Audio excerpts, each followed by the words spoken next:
Schultz, get it done. Am I supposed to start off with some statements? If you want to. No. What are your early impressions? It's been good. You know, this is day 4. We went Saturday, Sunday, Monday. Took yesterday off. Sometimes you worry about how things are going to be on your 3rd day in a row, and especially with a new group. But they were good. The energy's been good. Obviously, there's a lot more teaching than usual, but that's just the norm. You know, when you have so many new guys. But guys are in the gym. Guys are watching tape. Guys are putting in the extra time that it needs to be successful. And so I'm excited. You know, the biggest thing right now is just teaching these guys how to play. We don't have, if you ask them right now, we probably have one transition offense in, you know, because we're really just trying to understand concepts right now of how to space the floor, how to play in pick and roll, what to do when the ball goes in the post, you know, what to do on certain coverages. But they've been good, and so I'm really excited. What are your thoughts on what happened last week, college basketball? You know, this is a great game, and it's and I'm very fortunate to be a part of it. And you know, I'm not going to talk a lot about it, you know, but it's just hopefully, you know, everything will, you know, it's hard to really comment on something unless you know everything really. And so the biggest thing I can just say is just, you know, hopefully, you know, it's our job. Biggest thing is to mentor these kids that we're with every day, get them better, make them ready to compete society when they leave here, and that's socially, spiritually, academically, and basketball-wise. And this is obviously was a tough week for college basketball, and that's why everybody has to, you know, probably reevaluate everything, you know, of what you're doing on an everyday basis to make sure we're representing not just college basketball the right way, but to make sure we're representing our families the right way, make sure we're representing our players the right way, our staffs, our community. And so I can't really comment on something that I'm not in the mix of. I can just say that, you know, hopefully going forward everybody can continue to work together to get this thing right. Have you reevaluated, I'm sorry, stuff that you're doing? I don't know reevaluate, but it just, you obviously when things like this happen, you meet with your coaches and say, hey, here's what's going on, and you educate people you're around, because obviously what those guys are going through is obviously a tough situation right now. And so we don't need to reevaluate the way we recruit, not in any form or fashion. And so, you know, you just try to develop relationships. And the guys, my old boss used to say, you're going to get the guys you're supposed to get. And I just jokingly would always say, I hope they're good enough, you know? And so, no, we don't have to reevaluate anything, but what you just have to understand is that, you know, who you represent, and you can't let this game become more than it really is, you know. And so a lot of people are going through some tough things right now, and so you can't, unless you put yourself in there, no one can say what I'm going through in certain situations. Where it was taken over for Fred, nobody can say what those guys are going through. Nobody knows unless you're going through it. And so, you know, obviously I hope for everybody's sake and college basketball's sake that everybody ends up okay. In generalities, I guess, is the structure of how the allegations are, how money goes from one party to another, whether it's through a shoe company or a financial advisor or agents, was that surprising to you, or is that, I mean, it seems like talking to some people that it's a bit of an open secret, and that's how everyone assumes these things get done? Yeah, again, you know, I can answer in the broad sense that, you know, there's a lot of factors into what goes in people saying to getting players. You know, I don't have specific instances to give you from that standpoint, but it is, I guess, an open secret. That's probably a good term to say, that there sometimes is a lot of factors with certain kids in recruiting. And people understand that, and people know that, and so I think you just got to understand, you know, who you can recruit and who you can't recruit. And so, you know, the biggest question going forward, it's how do you get this all right? That's the biggest thing. You know, no one has the perfect answers to all this. You know what I mean? Because there's a double-edged sword to where if you don't get good players, you're probably going to lose your job. If this is how you're getting good players, you're probably going to lose, you know, so there's so many different factors. So, you know, I think Coach Krzyzewski talked about yesterday, we just need to evaluate the whole thing, you know, and to see what we got to do to get this thing right so that these things don't become an issue. And how that happens, I don't have any idea right now. Have you guys either been involved in a recruitment or stayed away from a recruitment because there was either explicitly or implicitly stuff like this where money is being discussed or part of the deal? We hadn't been involved in anything. Well, have you even said, like, we're not even going to get involved with this kid? Well, I think my staff knows if you ask them to say, hey, we're not going down that road. Have you lost? You know, we're just not going to go down that road. So to get, I think you're out of there way before. Just based on a feeling that this is probably going to be. Yeah, whether it's a feeling.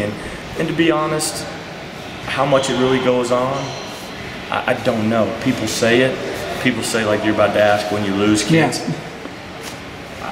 I don't know. You don't really know at the end of the day. And the kids probably have no idea. And so, you know, all you can do from my standpoint is you just continue to educate your staff, continue to try to recruit the right guys, and do what's been successful for you in the past to try to, like I said, there's more people that this is about than just me. You know, there's my coaches, staffs, and families. There's my players' families. There's my administration. There's this university. There's alumni. There's former players. There's my kids, my 2 kids, my wife. And so decisions I want to make, hopefully I'm representing them the right way. That's all I can really worry about. And so if we lose a kid, we lose a kid. I can sit here and say I've never lost a kid knowing that, hey, someone did something. People say that all the time, but I don't think. I think there's probably a lot less going on than people think, or I hope so. You've been an assistant, you've been the boss of assistants. What kind of pressure is it on? I'm not specifically talking about your guys, but what kind of pressure is there on assistants to, you know, quote, get things done with recruits? Where they might. Yeah, well, I mean, it's the lifeblood of your program. You got to get good players, but I think the first thing when you go recruiting, I want obviously abilities number one. You want character, you want toughness, I want humility, and I want guys that are going to be thankful. I want those 4 factors. If you can get that with ability, and you get enough of those, you get 7, 8, 9 guys, then you're going to win championships, and you're going to play in Sweet 16s, Elite 8s, and Final Fours, or do something special regardless if you're mid-major, low-major, Division II, high-major. And so I worked, you know, I grew up under a guy that was really good to me and never really put pressure on you on signing kids, tried to just explain the business. But he kept, you know, watching him, he kept his faith, you know, very important to him, and that kind of transcended to me. And he gave me a quote one time that said, and I don't remember it all the time, but I don't remember if we were struggling with recruiting or I was stressed out about who we were going to get. And he just said, man, basically, again, is, you know, you're going to get, everything's already out there. The story's already written. You know, we're going to get, you know, who we're going to get, you know, and just do the right thing. And so, you know, that's what I talked to my staff about. When it wasn't about reevaluating anything, it was just to let them know again that, hey, you know, just do the best you possibly can. Do things the right way. You know, you got to work, and hopefully it'll be good enough. And that's it. I mean, this is a, you know, your uneasiness and you're queasy when something like this happens, because this affects people you know. You know, people you know, people that you've known for a long time, whether it's very intimately or just from mutual friends. And so it's scary. It is scary. And so that's why you gotta continue every day. You gotta wake up and you gotta say, hey, make sure, hey, you know, am I representing these people the right way today? Is there a solution that doesn't involve players getting money? No, because I think it's like if everybody's going to get $25 grand to go play college basketball, why wouldn't the other schools just say, hey, well, you're getting to get 25 plus another 100? What about like likeness? Like if somebody wanted to pay Monte Morris I think one thing I read Coach Calipari said something about baseball and how college baseball. I don't know enough about it to comment on that, but obviously I think there's some things, and they probably obviously need to have upper level people, you know, the guys that have been in this business a long time, the elder statesmen of the game, the Coach Krzyzewski's, Calipari's, all the, and sit down and see what's best for this game, because this is a great game. This game has put me in a situation I never dreamed I'd be, you know. I know it's done that for a lot of other people I know, coaches and players, and so we need to make sure we're doing right by this game as well. Did college basketball need reset, like it may become after last week? You know, if that one ever came out, nobody would think it needed a reset. It was just, you know, it's just kind of that's how it is, and so I don't think it'll be a reset. It just needs to be, you know, everybody kind of reevaluate and hopefully make some changes and then go forward. But you know what the changes are, man. That's gonna be hard to figure out. With the injuries, last time we talked to you, the injuries were one of the talking points. How's Hans Gray specifically? He's been great. Now he's not in 5-on-5. He's in 5-on-0. He's in 2-on-0, 3-on-0. He's even in some 1-on-1, 2-on-2 stuff where we're working on technique. You know, ball screen defense, help side, different things like that. Post defense. I just met with Vic yesterday. You know, I'm hoping he can scrimmage against Nebraska. That would probably be maybe his first time. He may not be ready for that. But like I said, if he's not ready in November, I'm not really concerned. I'd rather have him because he brings a lot of experience to our team. He brings some skill. He brings some basketball IQ. And so I'd rather have him January, February, March than I would 6 weeks, November, December. Speaking of November, who starts at point guard on November 10th? For us? I didn't know if you wanted to know about Missouri. Okay, well, we'll go with you first. You know, I think we have 3 really good guards right now. I'm really excited about Donovan. I'm excited about Lindell. I'm excited about Nick. They're not playing together right now. Some 2 are on the team together one day, 2 are on the team some days and on the other days. And so right now we're doing a little bit by committee, you know, and then over the next couple weeks we'll kind of start identifying roles a little bit. But whichever one of those guys grabs the rebound, they're able to push it. You know, and so my thing with point guard is it's funny. Everybody wants to know who's going to bring the ball up the floor, right? But when you're a point guard, like when I kick you the ball up the sideline, you know you need to make a good decision. You need to shoot it, pass it, dribble it, post feed, reverse it. You become a point guard, and that's the thing. And I like playing with 3 guards, but that's why I want them all to dribble, pass, and shoot. Because once you have the ball in your hands, you become the point guard. You are the general. And the way we're playing right now, especially this year, we'll really spread the floor and have a lot of different guys out there that can hopefully, you know, drive it and make decisions. With Beverly and Tally, they're kind of versatile guys. Do you see them as wings, as small power forwards? Yeah, Tally right now, if you told me, you know, if we were going to play today, you know, he's great at the 3. I love him at the 3, but if we play him at the 4, then we'll really spread you out and just try to drive, you know, try to attack. I've been really impressed with him. He's got a chance to do some good things. Back to the injury deal. You guys have lots of guys nicked up. Is that lingering still, or is everybody else? No, I think everybody's good. Nick Babb was probably the last one. He's been out there, and Hans is really the last one. You know, Nick is good now. I just met with him today, and he's good. And so Hans is the last one. Jacoby's shoulders. Yeah, everybody's good. Everybody else is. Those 11 are good. You know, the sit-out guys have been great. Mike Jacobson is probably. I told him he's way doing more than I would have thought. I mean, plays really hard. He can make threes, and then obviously Mario's been really good too. And so those guys have been great, and their work ethic and character is really good too, because that's tough being a sit-out guy. But the 9 guys are playing that are eligible right now. Outside of Hans, they're good and healthy. What's impressed you most about Tally? I think you've mentioned him elsewhere too, and he's going the radar a little bit. Yeah, he's just long and athletic. You know, he can really run, and he can really get to the paint and finish. He's just got to continue to work on his shot, but he can defend.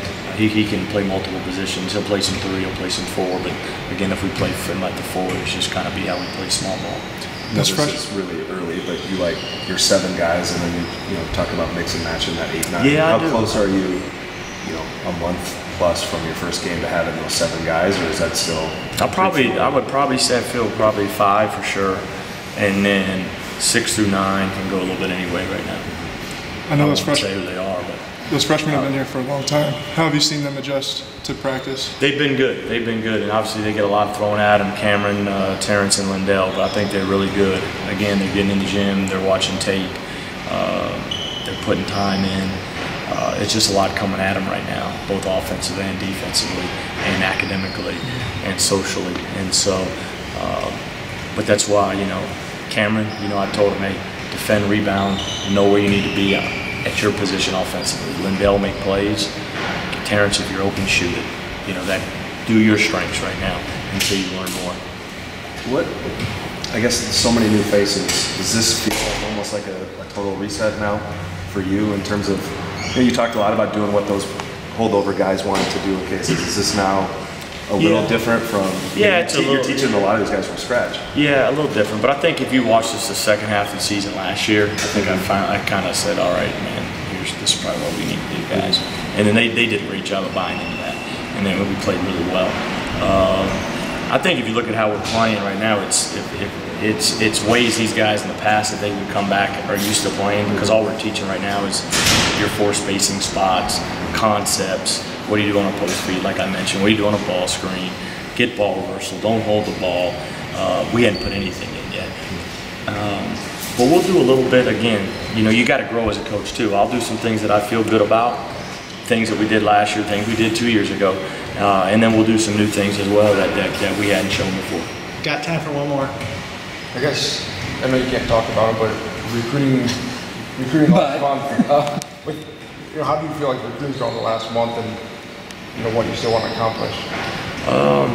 It's going good. Our guys, my assistants, are doing a good job of identifying guys that fit and that we have a chance to get. Hopefully we can finish out this fall. I'd love to see if we can add another piece if we can. And if not, then we just have to, you got mid-year opportunities. We've got an open scholarship at mid-year, and then obviously, evaluate what you need in the spring.